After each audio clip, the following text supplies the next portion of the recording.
that, for the time, basically, the movement in Macomb retreated. It had simply become too violent. The movement moved into other areas, into Hattiesburg and up into the Delta. It persisted here. But Macomb would no longer be the same. But that moment also is essential in another way.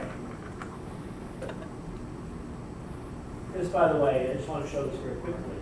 This is Vernon Damer, who was the civil rights activist in Hattiesburg. I know some of you are from there. Vernon Damer also was murdered. Sam Bowers was convicted for orchestrating his murder. This is the other picture I wanted to show you in Hattiesburg. This is the local registrar of voters, a man named Theron Lynn. There's a kind of interesting, quite long story about why Theron Lynn, one of the SNCC people brought a hidden camera in to film Theron Lynn, what he was doing to blacks trying to register to vote.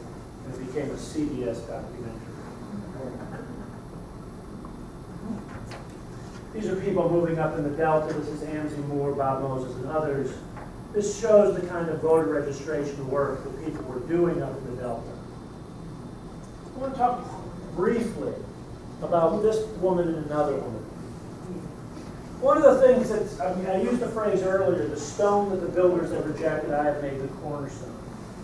Part of what was remarkable about SNCC is the recognition that you might find leadership in places that you weren't expecting to find it.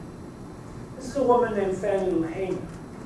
She's a timekeeper on a plantation in Sunflower County. Had a minimal education, wasn't even aware that blacks had a right to register to vote until SNCC workers came and knocked on her door and told her. Went down and tried to register, was immediately thrown off her plantation. Would go on to become one of the most celebrated SNCC leaders.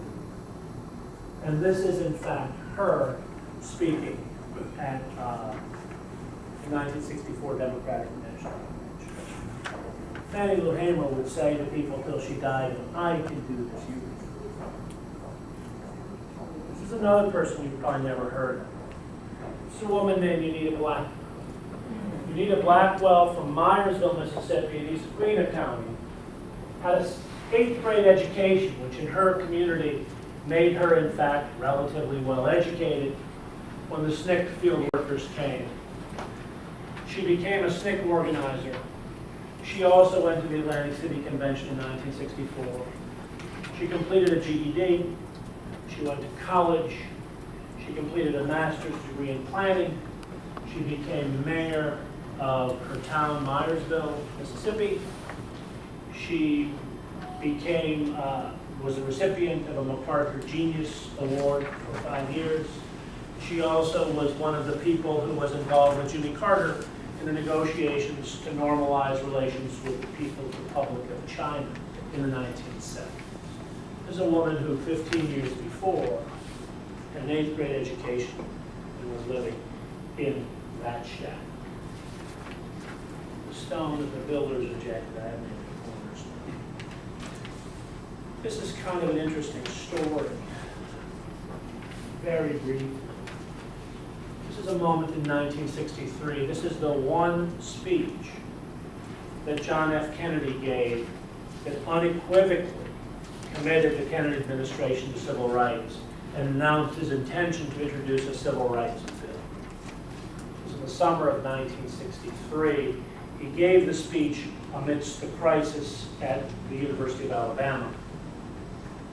That same night, Medgar Evers was shot in his driveway in Jackson. And also at that same day, Fannie Lou Hamer was brutally beaten in the Winona jail.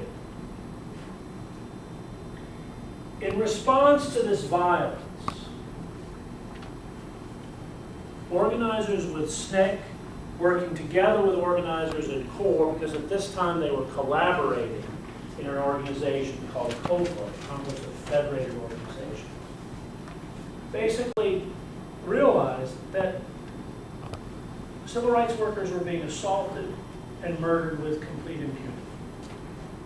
And that if the nation was going to actually care about what was happening in Mississippi, maybe you needed to bring the nation's children. So they arranged in 1964, in that summer, to invite students, mostly white, mostly northern, from colleges around the country, some 800 students, to come south in the summer of 1964 into Mississippi to participate in what they called the Mississippi Summer Project, or Freedom Summer. This would become the high water mark of the Mississippi movement. Here you see the students at a training that took place the week before they came down in June at Oxford, Ohio, what is now Miami of Ohio University. And there you see these young students with guitars. It was the 1960s, singing with Fannie Lou Hamer. Here you see these students arm in arm singing "We Shall Overcome" as they prepared to board buses going south. The very first students to arrive were murdered. This is the station wagon in which James Chaney, a black Corps worker from Meridian, Mississippi, Mickey Schwerner, a white New Yorker who had been working in Meridian for about 6 months with Corps, and Andrew Goodman, another white New Yorker, a Freedom Summer volunteer who had been in the state of Mississippi for one day. This was the car outside Philadelphia, Mississippi, in which they were apprehended. They disappeared. The next day, this car was found half burned in the Baltito swamp. Well, if one of the assumptions of the organizers of the summer project was that maybe the nation would pay attention if the people getting murdered were white, if that was one of their assumptions, it proved perfectly true. This became one of the largest manhunts for 44 days in history. While Mississippi officials dismissed the whole thing as a hoax, a publicity stunt, hundreds of FBI agents were dispatched to Mississippi by Lyndon Johnson. They dragged every river in the state. They found some bodies, too. They found a couple of bodies, a guy named Charles Moore and Hezekiah D., 2 Corps workers who had been murdered and thrown into the Mississippi River. It was interesting. When those bodies were recovered, there was a massive media flurry. And as soon as it became apparent it wasn't these 3, everybody packed up their truck and went home. And the fact that I have trouble recalling their names says something, doesn't it? Eventually, after 44 days, those bodies were discovered in an earthen dam outside Philadelphia, Mississippi. This would become the most notorious crime of the civil rights era.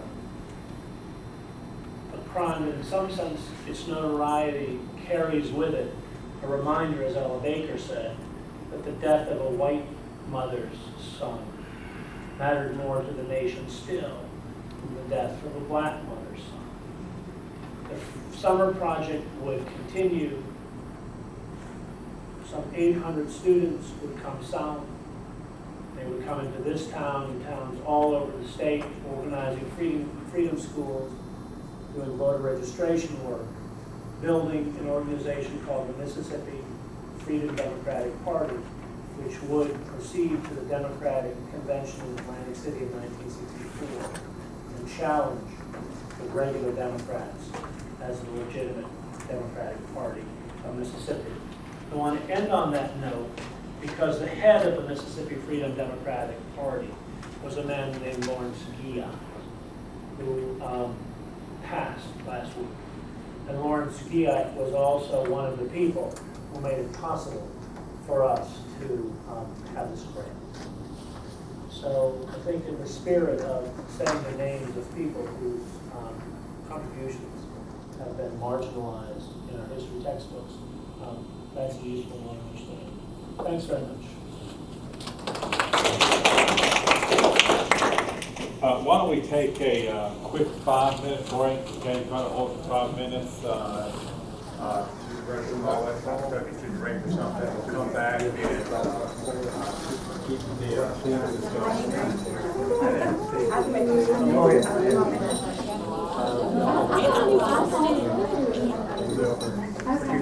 Are you going to answer questions? Apparently, I don't have to write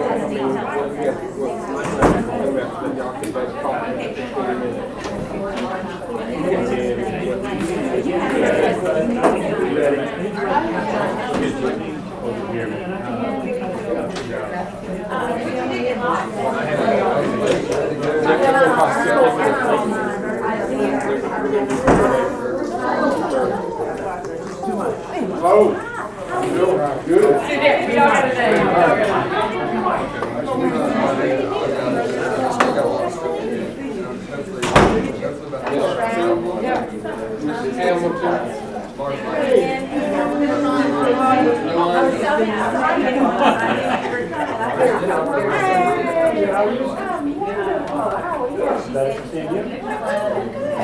Everybody good? She's doing really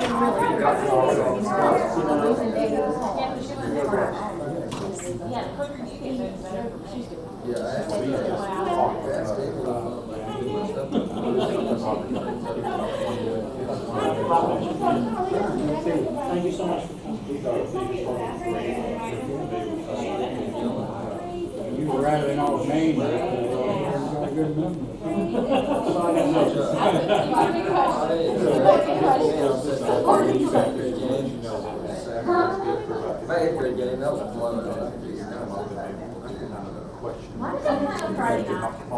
Okay, I think you're kind of moderator. I'd be pleased. What's your expertise? None. None? Our other. You'll know where all the people are I think we have what? we have teachers in the front, a large first Roman area. I'm not gonna say it's her. So,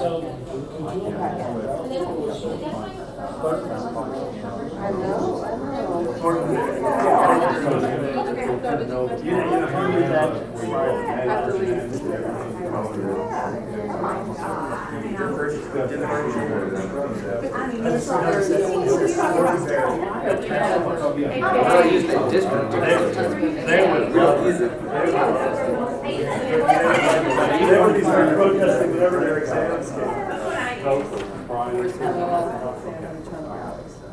drink too much and get bad. No, that's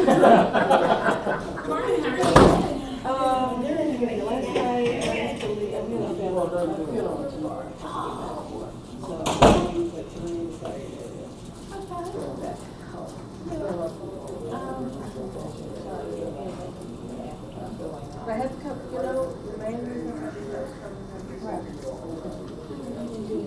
I'm serious. I'm serious, because I was like, they didn't have any.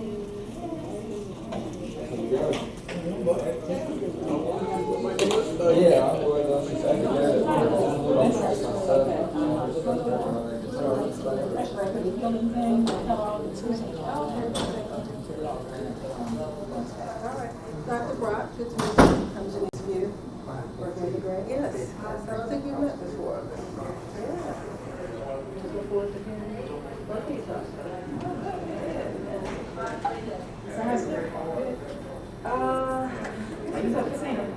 Right, because what happened last, oh, I know, because we can Thanksgiving when we were in Atlanta, and my mother-in-law, that's right. And then, I think it's her. They used to think that I was a generation away from things. Now I think I'm maybe 2, maybe 3. I'm 87 years old. Yes, I know.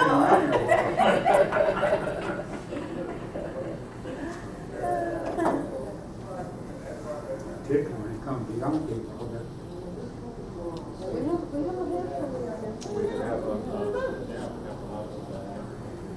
That's great. You may want to ask her age. close to. Don't even want to know that's mine. As I meant to say, how many of you have been teaching, so you can kind of get a feel for it. Yeah. I know you wrote it down this time, but I did. Oh my gosh, she's so.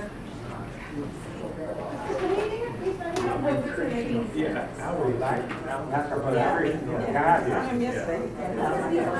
What you know. This was kind of that team. Oh, wonderful. So yours is pretty shape. Well, we've done this in 5 years. What did you do?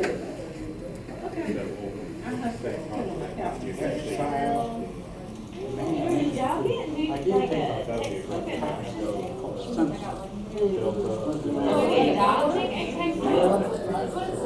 it works on your sense of smell.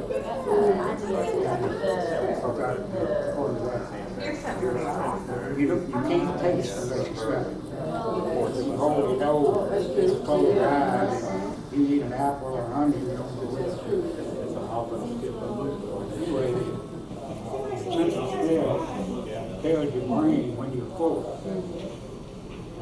And normally it takes about 20 minutes to start eating. So the sensor makes it happen in 2 or 3 minutes. But you have to go back there to leave off. The first I have a combination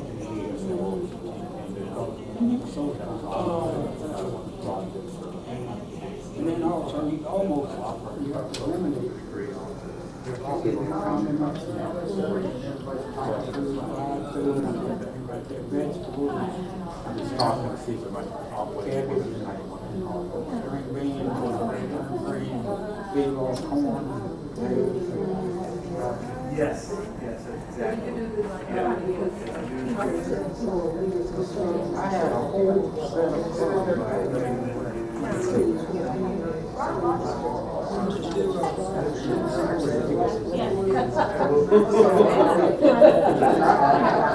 Dandy and also take some money and some but in my drug is $8.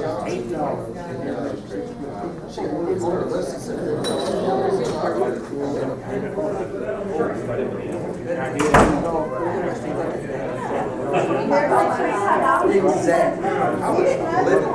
I bought it. I didn't find the price. I was like, I got up to, and then I bought her some like really Gucci looking socks too, just like a gift. And then I went out there. Outside. Like we're talking about a kid. And of course, I didn't return it. No, I'm not her to like last and I say you drink and be there. And she's like, and so like she had them and everybody's like, what'd you get? And she's like, look, this is going out. She was so excited. Like, Well, I go first. Yeah. But the main thing clean your plate. And you get full. I go to roller on Wednesday, I go to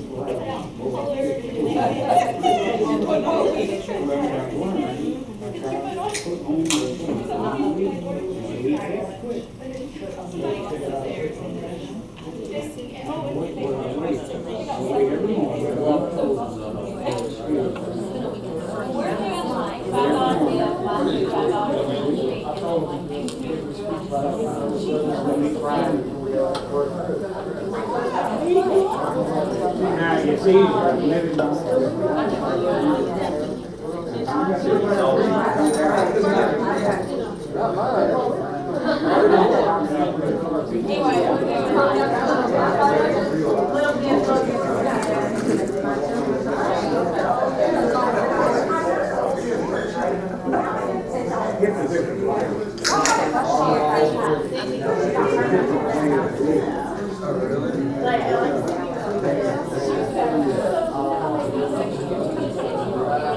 there's method to our man.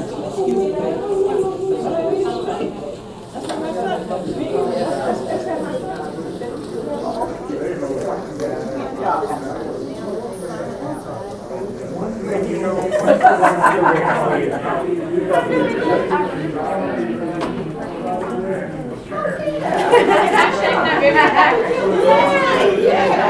bye.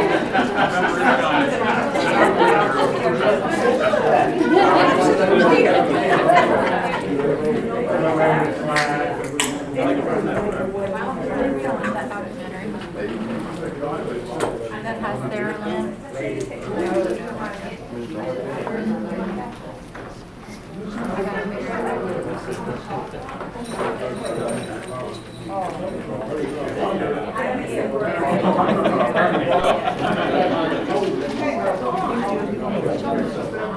Not real popular with my wife.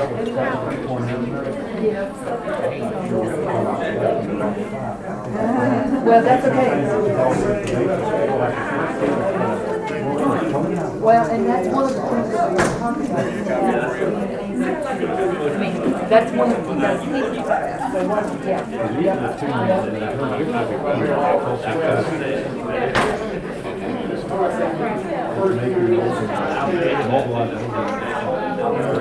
Good morning. Good morning.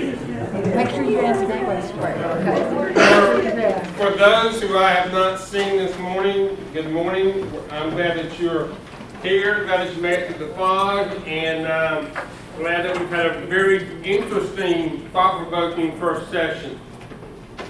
We now are moving into personal oral history viewpoints of what Jim has mentioned to us earlier today. As we did in the first workshop, when we had the gentleman from Southern Miss come and talk about oral histories, as we saw in the second workshop dealing with Governor Winter and Constantine Slaughter-Harvey and Marty Wiseman, this year we are really trying to bring in individuals who lived through this period, who this period truly changed and affected their lives, and have them interact with us with questions, comments, perceptions, so that we can grow and learn from them. This morning we have Jackie Martin, a resident of Macomb, who was part of the Bergen Walkout, who has worked tirelessly in making sure that Macomb does not forget its history. We have Dr. Ralph Brock, a leading physician in Macomb during that time, who was very active in the civic and the professional groups of our city. So between the two of them, they're going to share with you their insight, their viewpoint, and then they're going to open up for questions to allow each one of you to maybe get an insight from them about how it really was and some of the difficulties and positives that they saw during that time. And I'll turn it over to, I think, Jackie's going to begin for us this morning. Thank y'all both for coming.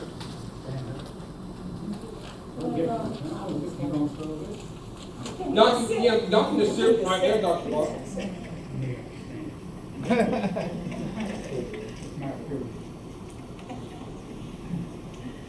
Good morning. Good morning. I'm Jacqueline Bird Martin, and I grew up here in Macomb, and during the 50s and 60s and etc.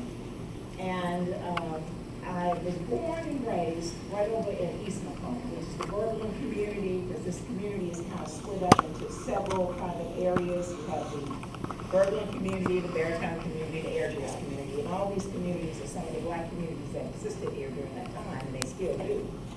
But the Bergen community was named after someone who had a lumber company, a Swedish person who had a lumber company in that area. And so that community came up from that. Over in the community that I grew up in, and I want to share that with you first, is it was a community that basically had competency, you could say.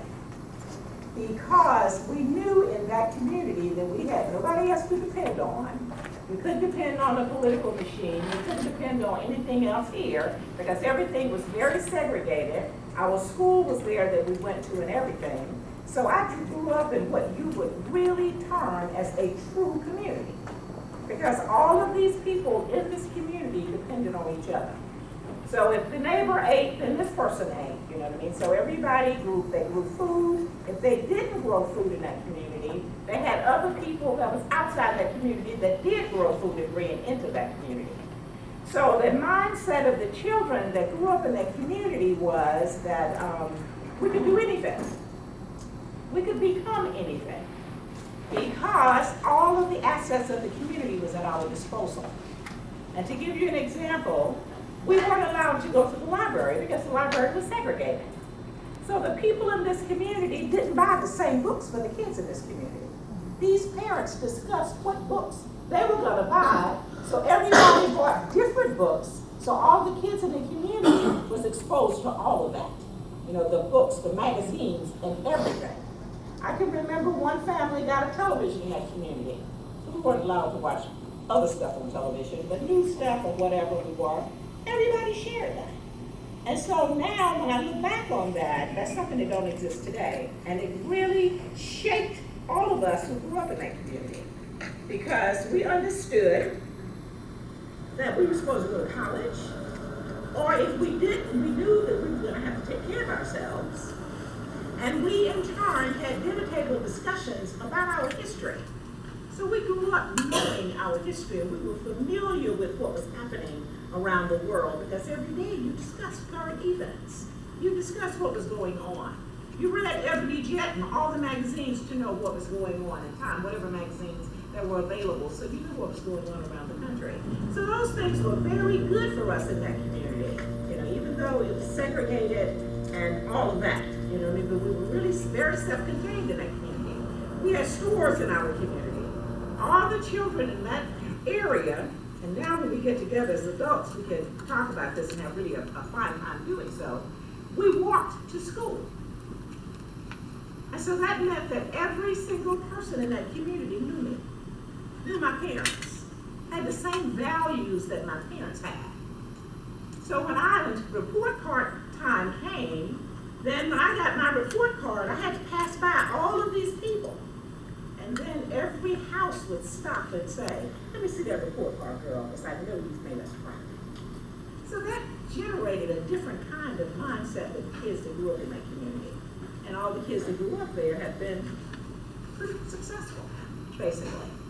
So the year that Bob Moses came to town, Will Owens came around in the community that I grew up in and asked some of the parents if these kids could work with him on voter registration that summer. And we did. And we walked door to door and tried to talk some of the people into registering to vote and all of that kind of stuff. And that was a huge experience for us that summer with the kids that were really involved in that. And from that, of course, you know, the same year was the student walkout. But at the time that the student walkout happened, you know, that was, Brenda Travis was like the catalyst. And then people asked, well, how did, you know, young people asked us, you know, some of us that was involved in that, well, how did you in turn, as a kid, 14, 15 years old, get involved with something like that? But when you look at how we were raised and what we were told and how the conversations that we had and the things that we were aware of, we were ready because we were possibility thinkers. And we knew that whatever happened in our lives, if it was going to be any kind of change for us to become these people that we had been told basically that we could become, change was going to have to happen. And so because we knew our history, we were ready for that. And that made all the difference in the world. So after that time, you know, after the walkout and that happened, and of course we were, supposedly the principal told us that we had to sign a form about civil disobedience, that we would never participate in anything like that again. But later, of course, there's been a different view on that. But I ended up going to Campbell College. Campbell took these students in. That was basically sort of the demise of that school. It used to be in Jackson, across the street from Jackson State on Lynch Street. So these students went to that school, which was a high school through junior college. So a lot of the students that were there, that were like seniors and so forth, of course, they connected with those students from Tulu, who were very active. And other groups that was in that community, and then there was some that even participated in some of the freedom rides that existed. Some of the seniors that were there that year. So when I had an opportunity during that period of time to travel to New York, as a matter of fact, and met Senator Javits. We went through Georgia and met Julian Bond and all the people there that was involved. And Diane Bevel was the person that was traveling with me as I was a kid, so she was the adult and one of the people from SNCC. And we went there to tell the story of what was actually going on in Macomb. And all of the things that were happening here. Because we didn't believe that story was getting out of that community. And you heard Jim say when, had Freedom Summer of '64, that story was really getting out of the community as much as it should have. And so that was an interesting experience to meet all the civil rights people that were involved in SCLC and et cetera when we went through and stayed in Atlanta for some days, and then we went on there to New York City.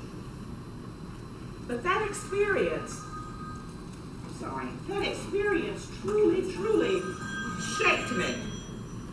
And how it shaped me was that the people that was in school that did not in turn participate in the walkout, okay? They in turn felt pressure from the kids who did. So it was all, so when we came back to school in Berglund the next year, after that, then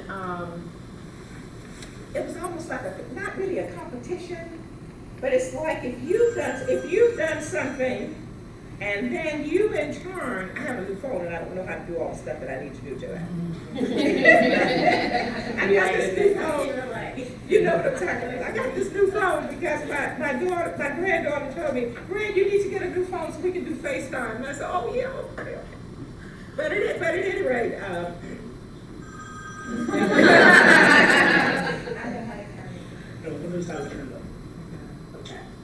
Left-hand side. Oh, yeah, it's right there. Okay. All right. You got it? Okay. But at any rate, so I hardly ever receive calls on it. So I didn't know how to do that.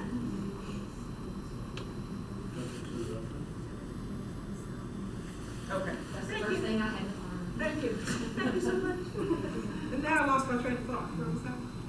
Okay. And then after we came back, after we left Campbell, and then the interesting thing about that class that was the graduating class that year, 62, my brother was in that class, he was class president. That class has never had a class reunion, even to this day. And so we got them together, and Vicki and I, and we had this program and did this graduation ceremony and all of that. And we thought that they would be able to work at having a class reunion, and they did meet, but it still never did come off. And some of the main people that were involved back then have passed on since that time. Because Carolyn Quinn was in that class, Carolyn Quinn, Breckenridge, Aline Quinn's daughter, and Johnny Wiltshire, who was in the house when Aline Quinn's house was bombed, babysitting the kids. She's passed since then. So you've had some of the people that were involved, to pass on since then. But as I said, it shaped me to the degree that I've always wanted to I was taught to do the right thing, but I've always wanted to be a person who in turn, just equity, okay, just what is right and fair for everybody. So I lived away from here for some years, but I came back to Macomb, and when I came back to Macomb, I went to work I worked at a bank for a year. That's just what banking wasn't for me. So I went to work for the city of Macomb. And how that came about was that one of my girlfriends here, her dad was running for the city board, Theodore Board. And so we all got involved in his campaign and went door to door. We did telephone deals. We did everything to get elected. So when a position came available at the city of Macomb, I did apply for it because prior to that, I had worked at the telephone company in New York and I had worked at the telephone company here in Macomb. And they were moving all of their jobs to Jackson. And I was in the process of growing a son. I don't say raising, I was growing a son. And so it was more important for me to be here and have hands-on day to day than to commute to Jackson to a job or whatever. So I took the job with the city of Macomb, and it was different going into that nonprofit arena, and then it was just different. So I was there, and I thought, I said, this is just terrible. I don't know if I could survive this. Was basically my attitude about it. And we had the mayor that came into office at that time, Luke James. And he said to me, Mayor James, he says, "Oh, Ms. Martin, I think you look like you're going for an interview," which I was that day. And he says, "But we want you to stay, because things are going to be different here." And so the board prior to him had decided to hire a city administrator.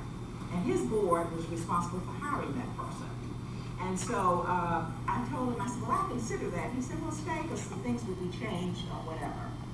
So I did stay, and I ended up retiring from the city of Macomb as my deputy city administrator. And so that was just an interesting trajectory itself, working there and trying to make changes and putting things in place, and just being in a small town and in a position and interacting with both communities, the Black community and the white community, and just having that constant interaction and dealing with people. So that was just an interesting dynamic itself.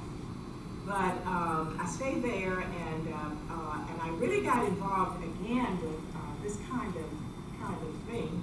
Work was because students from universities started traveling to Macomb, and because they had read about Macomb and were studying the history of Macomb.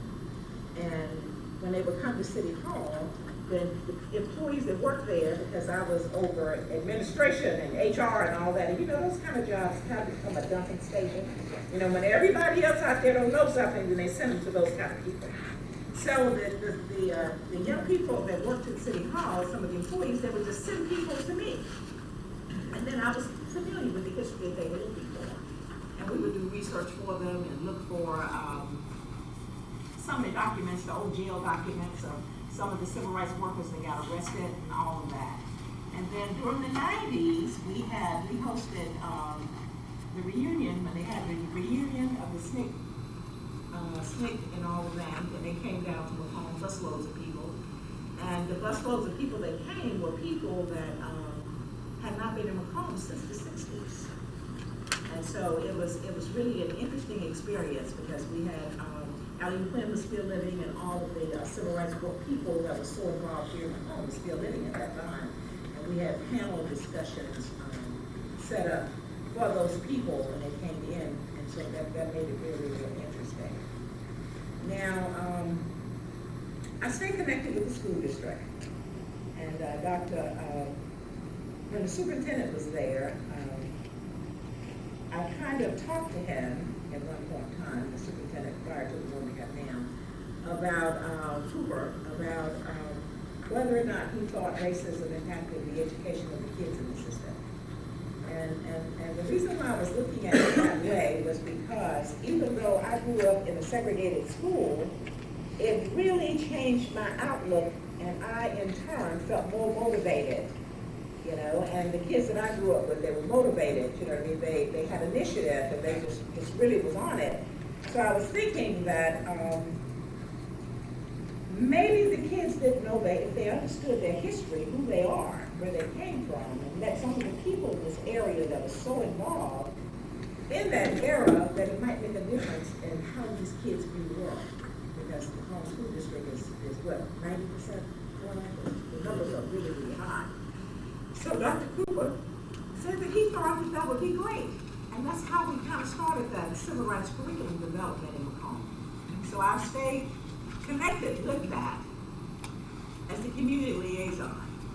And And Susan Glisson, Dr. Glisson up at the William Winter Institute, she helped us with that and putting together some programs that we did.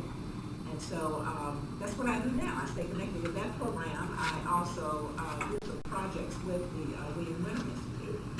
And I'm very involved in this community. I'm on the Economic Development Board, and I call myself now as a professional citizen.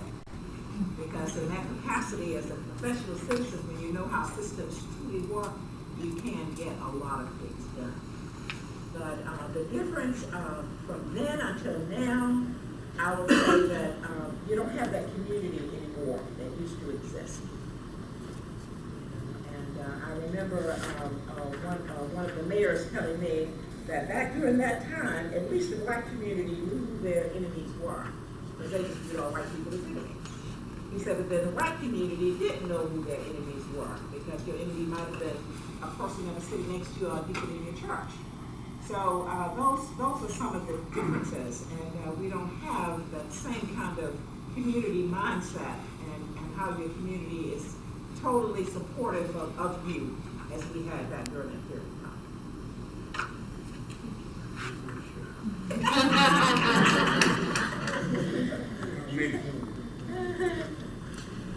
How many of you are school teachers?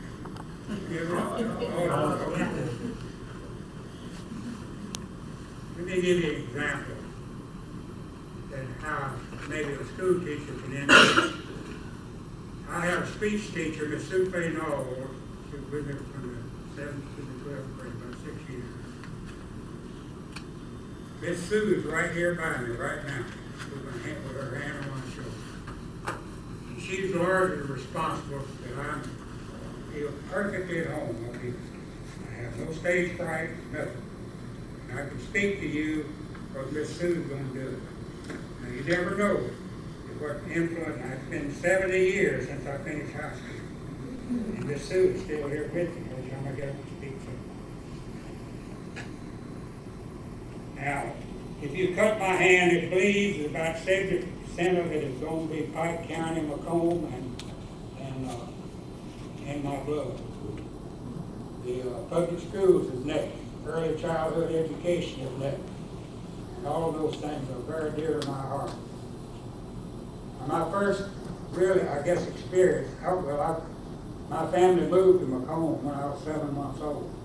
And except for 9 years getting medical education out of high school from 42 to 49, and 2 years away, I was gone 2 years in the Army. I've been living in Macomb in that time. My dad practiced medicine when I came home, and I practiced from 1949 to 1995. Now, I tell you that so to give you an idea that I've been here a long, long time. I'm 87 now.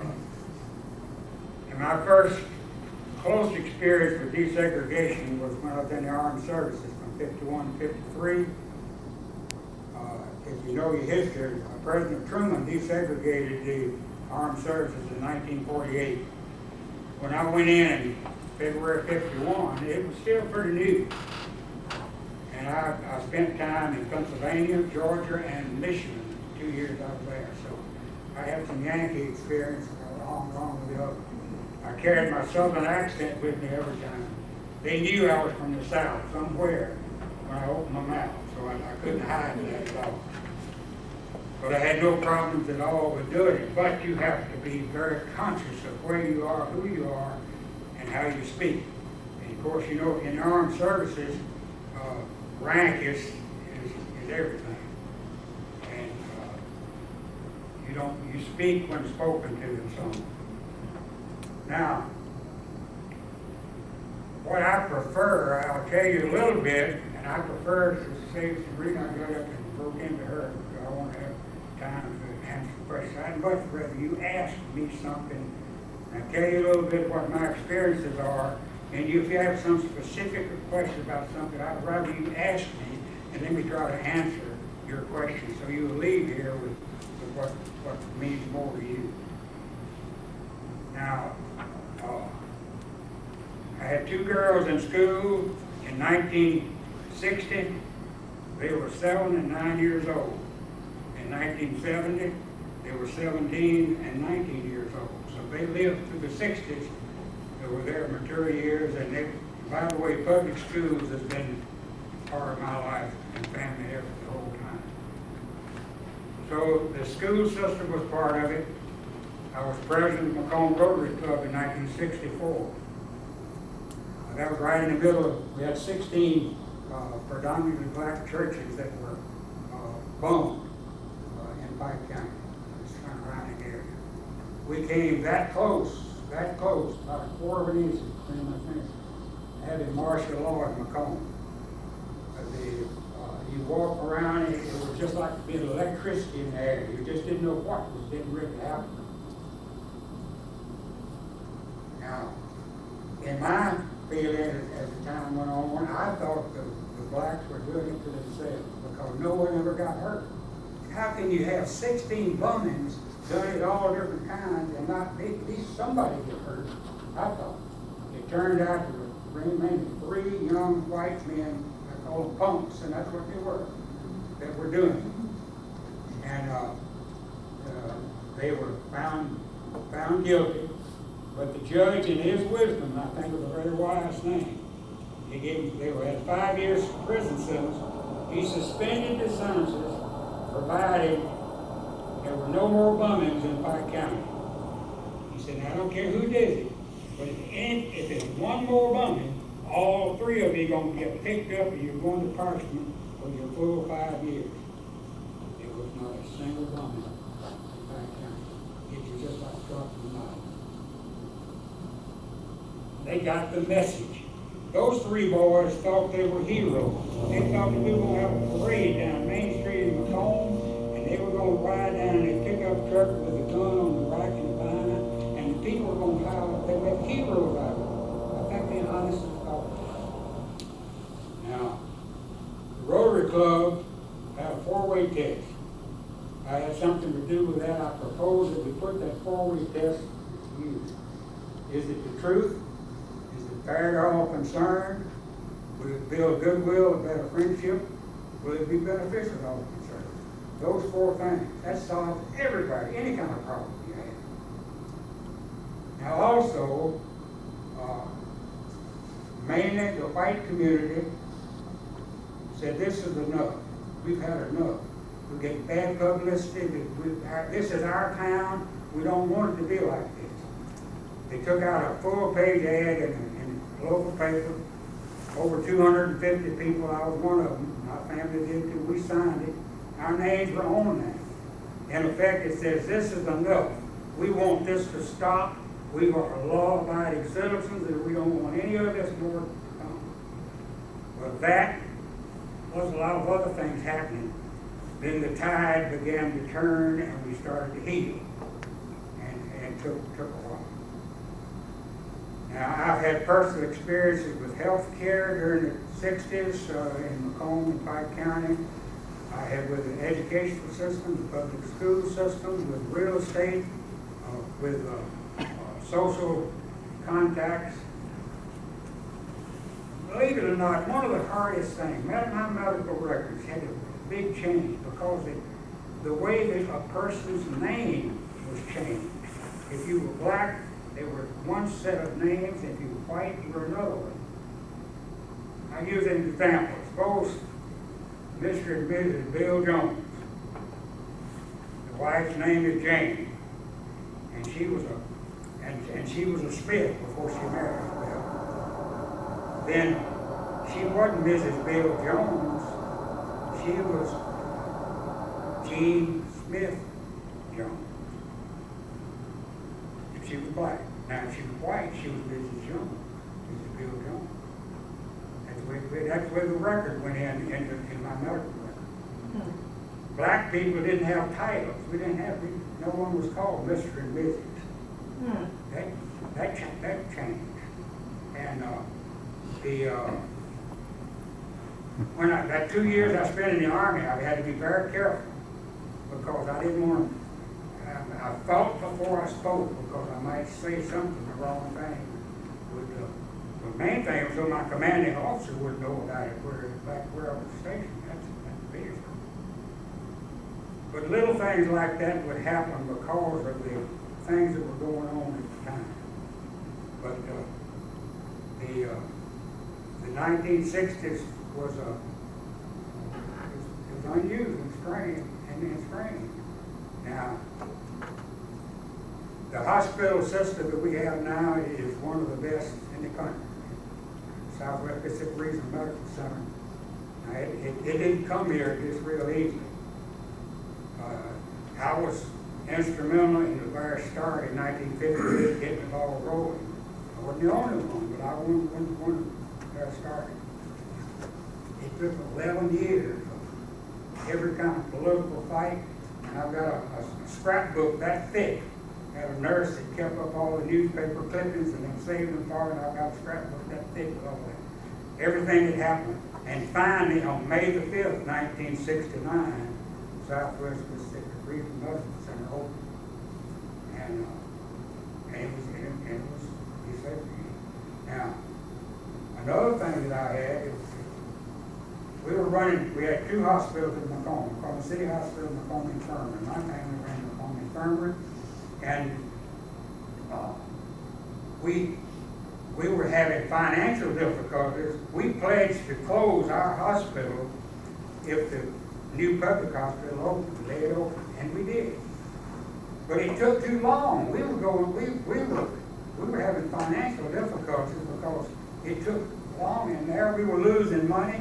Well, Medicare came along in 1967, and we signed up to mainly get some money out of it, and so we could stay open. Well, one of the first requirements that we had to do, we had to desegregate the hospital.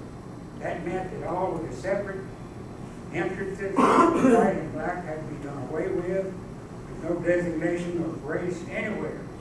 The medical records had to change. Everybody's were Mr. and Mrs. and just exactly the same. You look at a medical record, you couldn't tell whether you were dealing with a white person or a black person because the names were done exactly the same way. We had to do that because we were, you deal with the federal government, then they call the shots. And with Medicare, it was a federal program, so they call the shots. Now, if any of these things, I'd rather, the time now we have, we may do that if you have a question for either one of us or so forth, something that specifically that you'd like to have. What I'll do is, I'll come on and see. And I'm sure that there's a bunch of questions for both of you, but first, let's thank you. And, Ms. Moore, you said that you were a possibility thinker. Describe your life during the time that you had to think about the possibility of what life could be. What was life like if you had to say, you know what I'm saying? You're saying you think about the possibility. Why did you have to think about the possibility instead of living with reality? We were taught to live outside of our imagination. So because we read a lot, we knew how things existed in other places. We knew what things that we could possibly be. You know what I mean? Because I have, friends that's become doctors and friends who are consultants, all this stuff. But we knew that it didn't exist here. So when I said we were possibility thinkers, we actually knew that we could do that if we got a good education, but it's not going to happen right here unless the exchange. What was life like? As I described earlier in our community, our parents kept us in that community, and so we wouldn't necessarily even have to go downtown because they didn't want us to experience necessarily the racism that existed. Okay, so our community was pretty self-contained, and it was totally segregated. We weren't allowed to go to use any of the facilities. The library, none of the facilities that existed here at that time. And then, as Dr. Brock said, the infirmary hospital during that time, they had a section for black people and a section for white people. A large, room for black people and so forth. So we weren't allowed to use any of the facilities that existed here, our systems or whatever. Ms. Moore, we talked earlier,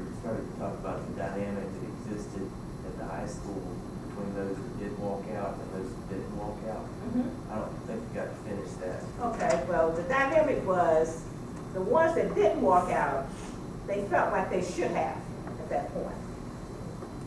But then also, what happened was, it wasn't that some of them didn't walk out, it was just that they didn't go to the next step. Because the whole school literally got up and walked out. But as the kids were heading toward the Masonic Temple, and then from there to go downtown, a lot of these kids recognized and knew what would happen to their families, you know, economically, because of where they worked for white families and et cetera. And so those kids didn't go back to the school, but they didn't go any further but to walk out. A lot of them just went home and went to to other family members' houses. And so the ones that didn't go the next step, a lot of them just feel, even to this day, you know, some of them think, well, you know, I really should have done that.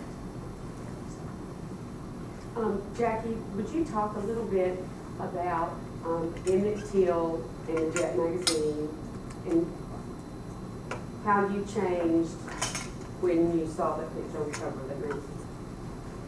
When we were kids, because our parents were very concerned about our safety, so they didn't really sugarcoat things. They just showed us things. And so when the Emmett Till murder happened, and all of those graphic pictures appeared in the magazine, then all the kids in my neighborhood, in my community, were shown those pictures by our parents. And they were explaining, we were young, very young, and it was explained to us what had happened to him and the times that we were living in and all of that. And our parents did that because that was their way of keeping us safe, so we would know exactly what was going on. Did it change the way you felt about things? It changed, the pivotal things in my life that changed me was the Brown versus Board of Education in 54, then the Emmett Till murder in 55. And then over in 58, there were some students that walked for the integration of public schools in DC. You know, and just watching those students and how they were interested in the integration of public schools and us having conversations about that. And then in 59, there was another demonstration of students in out east about the integration of public schools. Yes, it changed. It changed how you view the world. It changed how you walk in the world, how you live in the world. You know, seeing pictures like that. You know what I mean? Because you knew that you had to be cautious. It changed the way you communicated with people of the other race, as a matter of fact. You know, do I have conversations even later in life? Do I have conversations with them and just tell the truth of how I felt? Or do I have conversations with them and just tell them what they want to hear? You know, so it changed that dynamic in your life, those kinds of things. Back to the walkout, the ones that went to the second step, did all those students go to Campbell? They end up going to Campbell College in Jackson? No, not all